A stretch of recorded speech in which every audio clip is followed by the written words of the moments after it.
She gave the order in the middle of the hallway, her voice low and precise. The janitor stopped when the HR manager handed him the envelope. He opened it.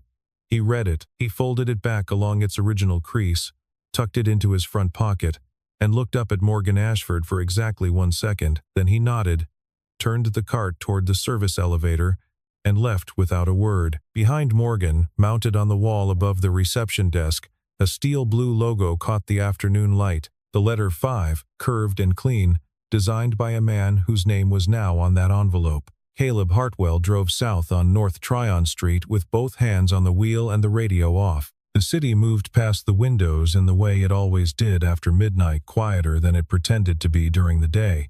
The glass towers still lit on the upper floors, where cleaning crews worked other buildings, where someone else's hands were still moving. He did not call anyone. There was no one to call about this kind of thing. The apartment in Optimist Park was a second-floor unit with 1 parking space and a view of someone else's back porch. Caleb pulled in, sat in the car for 2 minutes, then went inside. Oliver was asleep with the bedside lamp still on, one arm thrown over the edge of the mattress. Caleb clicked the lamp off, stood in the doorway for a moment, then walked to the kitchen. He did not open the refrigerator. He opened the laptop instead. It was an old machine, the hinge loose on the left side, the fan running louder than it should. He did not go to any job boards. He did not open anything new. He navigated directly to the email folder. He had never once considered deleting a folder with no label, nested inside an archive subfolder containing 112 emails from a period between 2004 and 2009. He opened the one at the top of the thread. The subject line read, Vantage Co-Founder Agreement Final Draft. The sender was Raymond, Ashford at Vantage Group. Com. The date was March 14, 2005. He read it the way a person reads something they have memorized, not looking for new information, looking to confirm that the information is still true. The fan ran. Outside, a car passed on the street below. Caleb sat until the screen dimmed, then let it go dark. Oliver found him at the kitchen table the next morning, the laptop closed, a mug of coffee sitting cold beside it. The boy stood in the doorway in his socks, taking in the scene the way 9-year-olds take in things they're not sure how to ask about. Then he asked anyway, "Dad, you okay?" Caleb looked up. He smiled, not a performance of a smile, but the real thing, smaller and slower. "Just thinking about an old building," he said. Oliver nodded, the way he did when an answer was complete enough, and went to find his cereal. Caleb wrapped both hands around the cold mug. The building he was thinking about was 41 stories tall. He had specified the load-bearing tolerances for floors 7 through 19 himself, staying up through 3 consecutive nights to get the calculations right. That was 20 years ago. The building was still standing. That was the part he needed to know, the part he kept coming back to confirm, the same way he kept coming back to that email. He had chosen to return to it. That was the part no one understood, because no one knew enough to ask. There is a difference between accepting a loss and forgetting what it was. Caleb had never forgotten, and when the maintenance job posting appeared, the building listed by address, not by name, he had recognized it immediately. The load path diagram he had drawn by hand of the exact angle of the curtain wall on the northwest corner. He had applied for the job the same afternoon. He had not told anyone why. The internal audit request landed on Morgan Ashford's desk on a Tuesday morning, in a manila folder stamped Legal Review Confidential. She read it twice before she fully understood what the patent office was asking. A subset of Vantage Group's original technical filings from 2004 through 2006 contained attribution gaps. The inventor designations on 3 foundational structural patents were incomplete. Someone had filed them under the company name without listing the contributing engineers. Morgan forwarded the request to the general counsel, then called her head of operations, and told him to open the lower archive room in the building's basement, a space she had been meaning to clear for 2 years and had never gotten around to. She assigned Ruth Hadley to lead the inventory. Ruth Hadley had been Raymond Ashford's executive assistant for 19 years. She knew where everything was, including, it turned out, things she had hoped would stay lost. She found the box on a Thursday afternoon, on the 3rd shelf from the floor in the northeast corner of the archive room. It was a standard banker's box, slightly water-stained on one corner, with a strip of white label tape across the front. The label read, C. Hartwell, Technical Founding Files. Ruth set down the folder she was carrying. She looked at the name on the box. She picked up her clipboard, made a notation that was not about the box, and moved to the next shelf. Morgan spent that same Thursday reviewing the archive footage from the building's legacy security server, cross-referencing dates on the patent filings. The footage was grainy and time-stamped in a small font. She scrubbed through hours of lobby footage from 2005 before a single frame stopped her. Two men in suits, standing in front of a scale architectural model on a drafting table. One she recognized immediately, her father, younger, broader across the shoulders. The other was turned slightly to the left, one hand resting on the model's edge. Both of them were signing the same document. Morgan leaned closer to the monitor. She could not identify the second man's face at that resolution, but the camera caught the table surface at an angle wide enough to show the signature block at the bottom of the document. She enlarged the image until the pixels became squares. In the blur, she made out enough letters to be certain. Caleb J. Hartwell. She called Derek Crane's cell at 7:42 in the evening.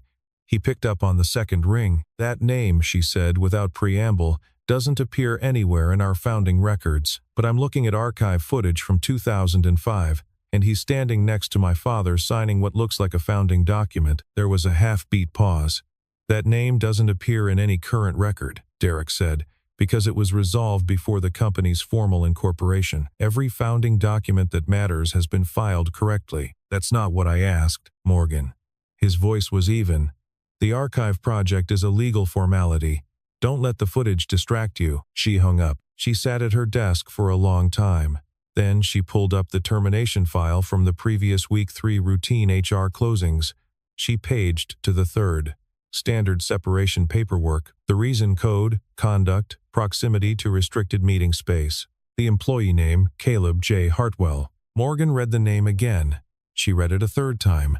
It did not explain itself. It only waited, the way names do, to be followed. She found his address in the HR system and drove to Optimist Park the next morning without telling anyone. She did not know what she was going to say. That was the part that felt wrong. Professionally, she was a person who did not drive across Charlotte without knowing what she was going to say. And yet here she was, parallel parked in front of a tan building with a screen door, sitting with the engine off. She did not know if she was there to apologize.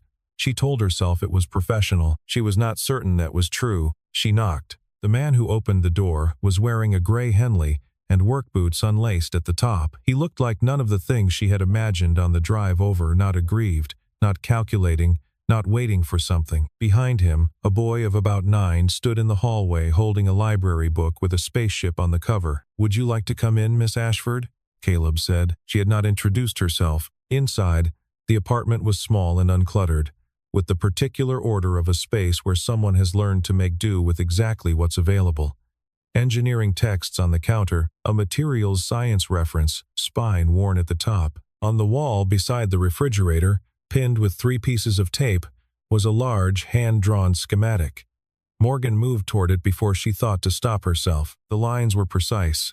The notation system familiar from documents she had reviewed in the legal packet. It took her a moment to read the overall shape of what she was looking at, and then it resolved all at once, the way a figure in a puzzle does, and she was looking at a structural load diagram for a 41-story building, the specific arrangement of the transfer beams on floors 12 through 17. She had seen those same transfer beams listed in a patent filing dated September 2005. She stood there longer than she should have.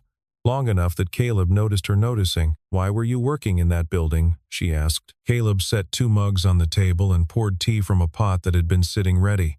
He placed one in front of the chair across from him and sat down. "Because I helped design it," he said. He did not add anything. Oliver appeared in the kitchen doorway, considered the situation and said, "Do you like going up really high? Dad says you can see the whole city from the top of the tall buildings downtown." He said it the way children say things they've been told, and found genuinely interesting. Morgan looked at the boy. Something shifted in her chest, not sympathy exactly, something adjacent to it, without a clear name. "I've been up there a few times," she said. "Is it scary?" "Not anymore," she said. And then, surprising herself, it was the first few times. Oliver accepted this and disappeared back down the hallway, apparently satisfied. Morgan turned back to the mug on the table. The apartment was quiet. The schematic on the wall caught the light from the window at a particular angle, the pencil lines going silver. She looked at it for a moment, then looked away. Caleb did not fill the silence. He sat with his hands around his own mug and let the room be what it was. It was the kind of stillness that takes years to learn. Morgan, who had not stopped moving in the better part of a decade, found it difficult to sit inside and did not say so. Derek Crane's private security contact sent the report to his personal email at 6:47 Thursday morning. Morgan Ashford's vehicle had been logged entering the Optimist Park area on Wednesday at 9:12 and departing at 10:17. Duration, 65 minutes. The address cross-referenced within the hour. He called his attorney, not the firm Vantage retained, but a smaller practice in Ballantine that he kept on personal retainer for exactly this category of problem, and spoke for 11 minutes. Afterward, he sat at his desk and thought about the year 2009. He remembered the conference room with particular clarity. A Tuesday in October, gray light through the windows, Caleb Hartwell sitting across the table from him in a suit that fit well, but was clearly the one suit he owned for formal occasions. The man had not slept in days you could see it in the specific way. Grief and exhaustion compound each other, the eyes tracking a half-second behind everything.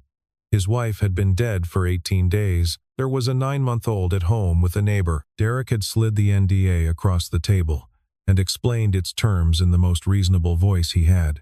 He was genuinely reasonable about it. He had not lied about the compensation figure. $400,000, which was not an insult, which would provide for a long time, which would cover the cost of raising a child alone.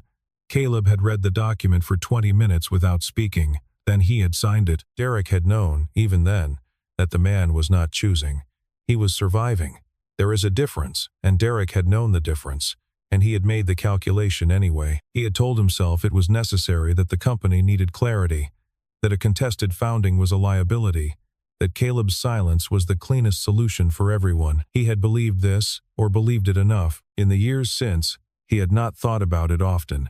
He had been good at not thinking about it. Morgan walked into his office at 2 in the afternoon and placed a printed screenshot on his desk, the grainy frame from the archive footage, the two men at the drafting table. "Tell me about this," she said. Derek did not pick up the photograph. "Your father brought me in specifically to clean up the founding documents after the partnership dissolved," he said. Hartwell was compensated and chose to walk away. The NDA covered all terms. Did he choose? Derek looked at her steadily. He signed. Morgan waited. Derek did not add anything further. She did not challenge him again in that room. She left without raising her voice, which worried him more than if she had raised it. He picked up the photograph after she was gone and looked at it for a long time. Then he put it face down in his drawer. That evening, Morgan sat in her car in the parking structure beneath the Vantage building and called Ruth Hadley's personal cell. "I need you to pull everything," she said. "Every original document from 2004 through 2009, patent filings, founding correspondence, board minutes, internal memos, everything in that archive room.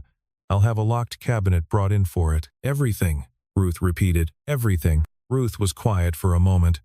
"I'll start in the morning," she said. Her voice was careful.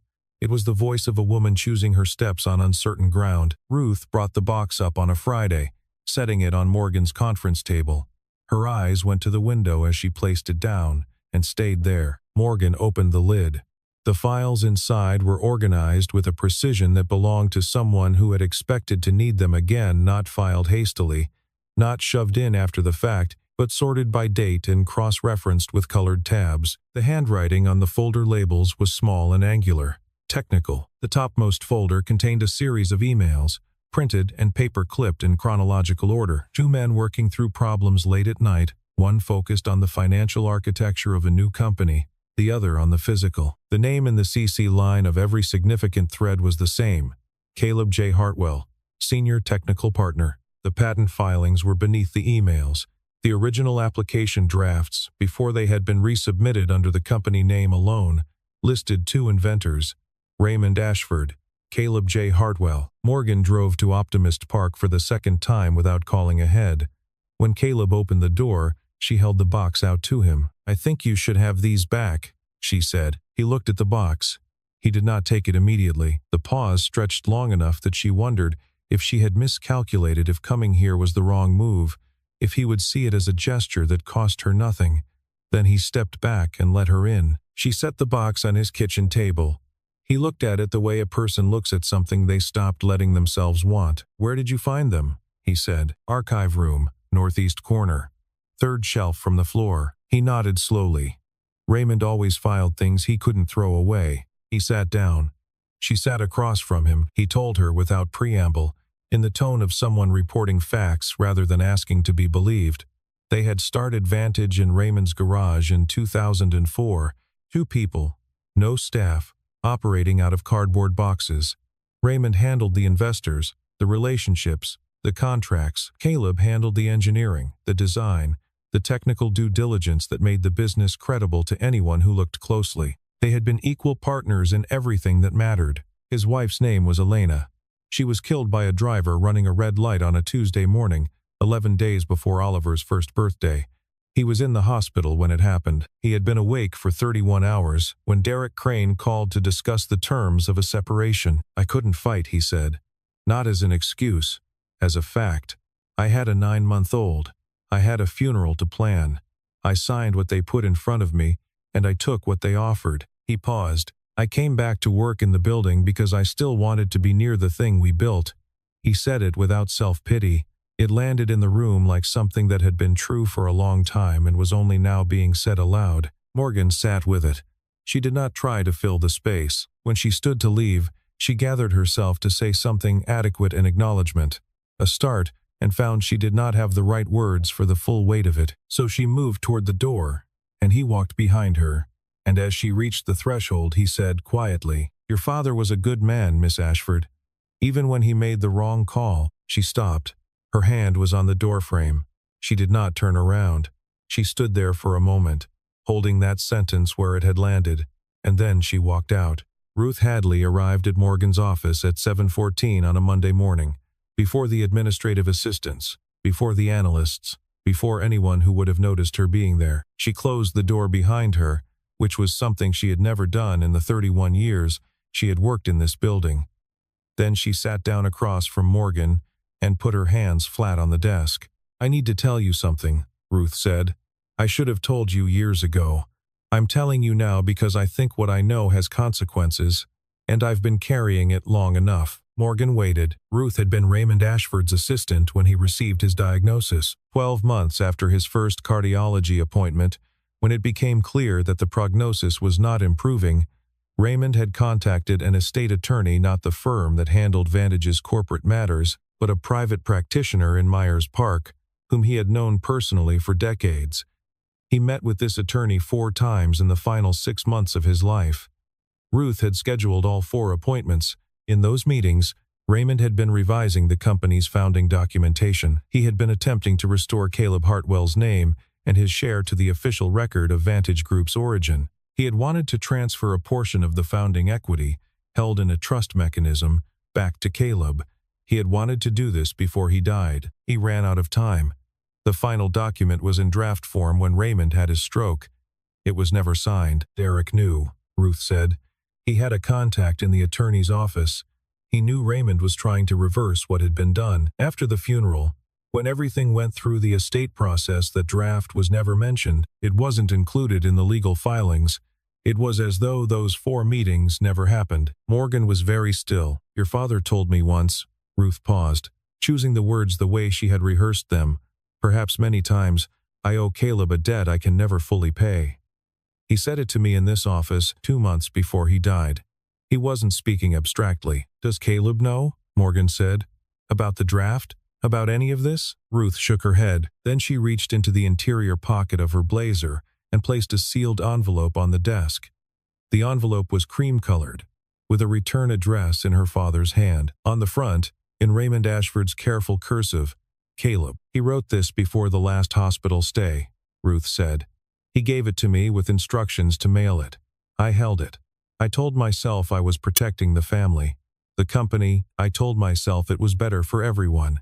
And then he was gone, and I kept telling myself it was too late. Her voice remained steady, but her hands, flat on the desk, were pressing down. "I was too afraid to reach him," she said, "and then your father died, and I told myself it was too late." Morgan picked up the envelope. She turned it over. The seal was unbroken. She looked at her father's handwriting, the particular slant of the capital C, the way the L doubled back on itself, and felt something in her understanding of him shift, the way a photograph shifts when you realize it was taken from a different angle than you thought. He was not the man she had been grieving. Or rather, he was that man, and also this one. Both things were true at the same time, and she would need time to hold them together. She did not cry.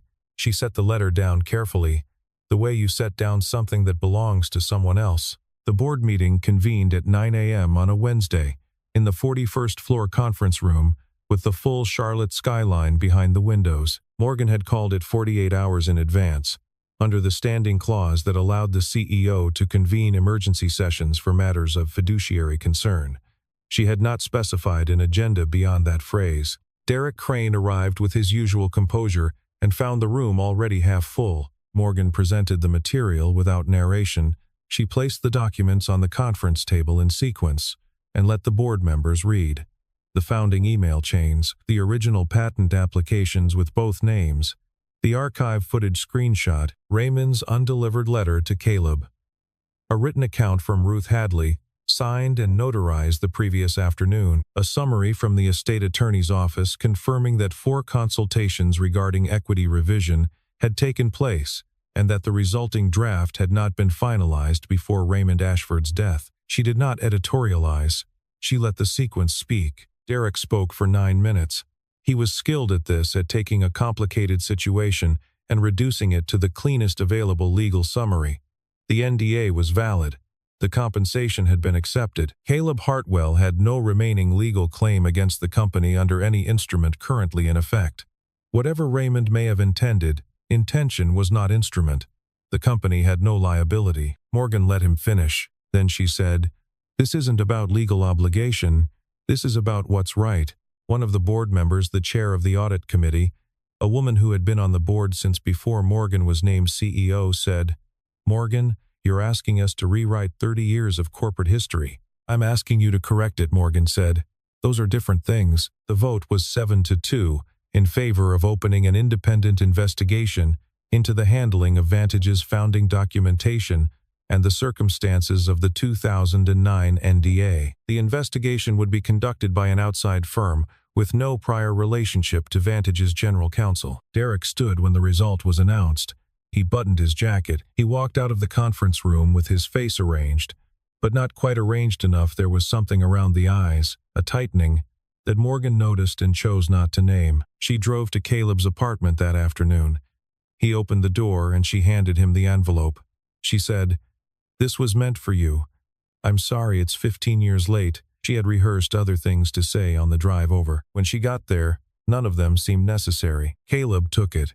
He looked at his own name written in Raymond Ashford's hand. He moved to the kitchen table and sat down without being asked, and he read it slowly. The way you read something you know you will only understand once. When he finished, he remained still. The apartment was very quiet. His hand holding the letter did not move, but the paper moved a small involuntary tremor, and Morgan, standing near the door, saw it and looked away. He did not say anything. Not yet. And she did not ask him to. For a long time there was only the sound of the street outside, and the particular silence of a man sitting inside something that had just changed the shape of the room he'd been living in. When Caleb set the letter down, he smoothed it against the table.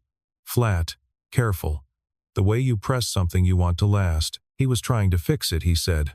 Not a question. Something closer to an answer he had been waiting to find. Morgan sat down across from him. She had not been invited to sit, but she did not think he would object, and he did not. She did not say anything. There was a quality to the silence between them now that had not existed at the beginning of the week, not comfort, not ease, but the absence of pretense, which is its own kind of closeness. She was aware that she had come into this apartment twice now, as a person trying to conduct an investigation, and that she was no longer conducting one. She was not certain when that had shifted. She suspected it had shifted the first time she saw the schematic on his wall, and recognized the building. He told her the rest of it. He had not told anyone the rest, or there had been no one to tell it to. His wife's name was Elena Reyes Hartwell.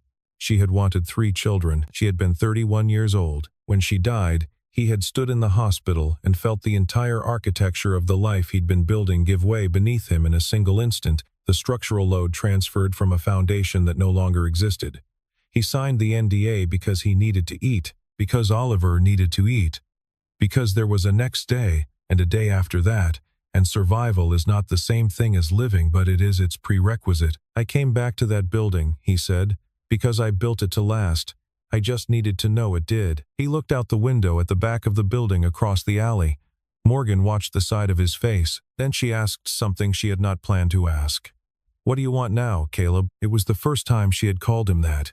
He heard it. She heard herself hear it. He was quiet for a moment. Then, "I want my son to know his father built something worth keeping."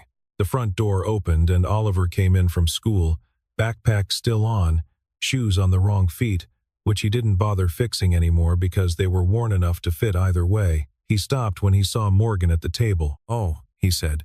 "Hi." "Hi," she said. He looked at the two of them for exactly the amount of time it takes a 9-year-old to decide whether something requires investigation, concluded that it did not, and went to the cabinet for a package of crackers. He sat on the counter to eat them, which was apparently allowed here, and opened his reading homework on his knees. It was ordinary. It was so ordinary it became something else. Caleb watched his son and said quietly, not quite to Morgan, not quite to the room, "He's why I came back. Not to fight. Just to be near something that still mattered." Morgan did not answer. She did not reach for her keys. She stayed at the table while Oliver ate his crackers and turned his pages.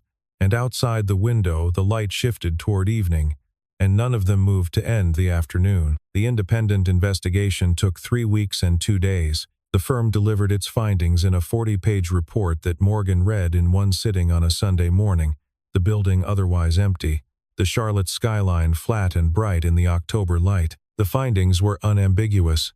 Derek Crane had, following the execution of Caleb Hartwell's NDA in 2009, directed a systematic review and revision of Vantage Group's founding documentation, a process that resulted in the removal of Caleb's name from the company's historical record across its internal archive, its investor communications, and its institutional profile. This action had exceeded the scope of Derek's authority as CFO.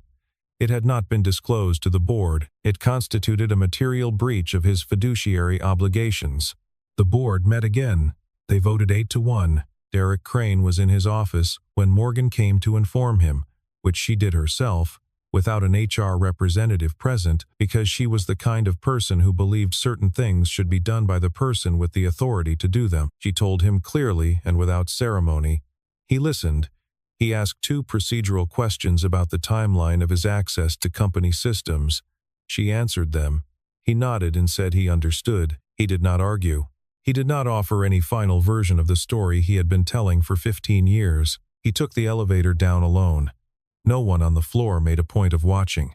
That was its own kind of verdict. The board voted separately to offer Caleb Hartwell a formal restoration of his co-founder status in Vantage's official history, along with additional compensation to be negotiated through independent counsel. Morgan relayed the offer in person. She drove to Optimist Park on a Tuesday evening and sat with him at the kitchen table and laid out what the board had decided and what they were proposing, and she said carefully that the decision about what to do with it was entirely his. He had built the thing.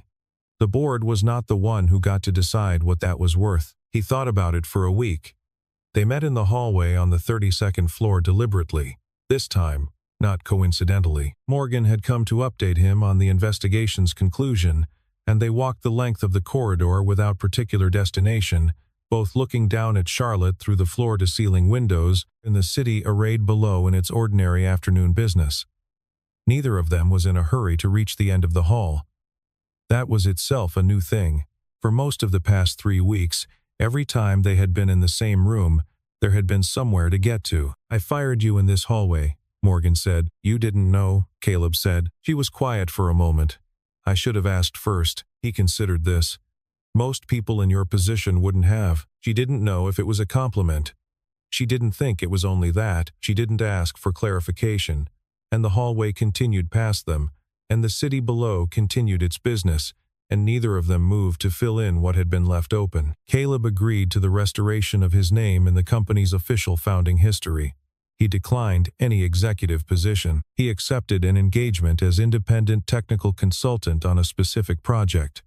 The structural renovation of Vantage's original building, the first one, built in 2006, 30 years old now, and due for an upgrade the company had been delaying.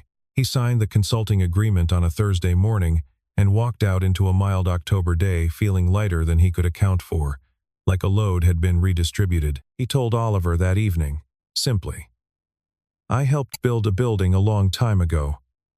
They want me to help make it better." Oliver was doing homework at the kitchen table. He looked up. "Why did you stop?" Caleb sat down across from him.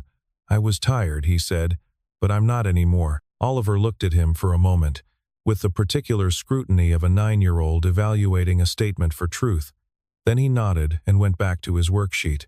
That was enough, which was itself a kind of absolution. The first working session at the construction site took place on a Tuesday in November, in a temporary office trailer parked at the base of the building. Morgan was there because the renovation was a capital project that reported to her directly. Caleb was there with his consulting portfolio and a set of load analysis revisions he had stayed up until 2 in the morning to complete. They met at the drafting table in the corner of the trailer, where the architectural drawings were spread and weighted at the corners with heavy clips. Caleb pointed to a transfer junction on the 7th floor plan and walked through the load path implications. Morgan followed the explanation, leaning over the drawing with her pen in hand, marking the points he identified. She asked good questions. Their shoulders were perhaps 4 inches apart. Neither of them noted this. The contractor's project manager noted it and said nothing, because his job was the building. Ruth Hadley attended the ceremony in December, a small board reception in the lobby of the original Vantage building. A brass panel had been installed beside the original architectural rendering. The panel read, "Vantage Group, founded 2004. Raymond Ashford, Caleb J. Hartwell, co-founders." Ruth stood in front of it for a long time. She thought about the sealed envelope and the years it had taken her to pass it on. She thought about Raymond saying what he had said in her office 2 months before he died. For the first time in longer than she could trace, she did not feel the weight she had been carrying forward. That evening, after the reception, Caleb walked out of the building and stood on the sidewalk on South College Street. The November air was cold and dry. He looked up at all 31 stories, the windows lit unevenly, one lamp still on in an upper-floor office. He did not call. He did not text. He stood there with his hands in his coat pockets, looking at the building he had helped build. Oliver was home. He would be finishing his reading homework and probably sneaking crackers. Caleb turned up the collar of his coat and started walking toward the parking garage. The building stood behind him in the cold November night, lit from within, solid and continuous, the way he had always meant it to be. That was enough. For now, it was enough. Neither of them had been looking. That was the thing about it. Neither of them had been looking for anything except what was already theirs to find.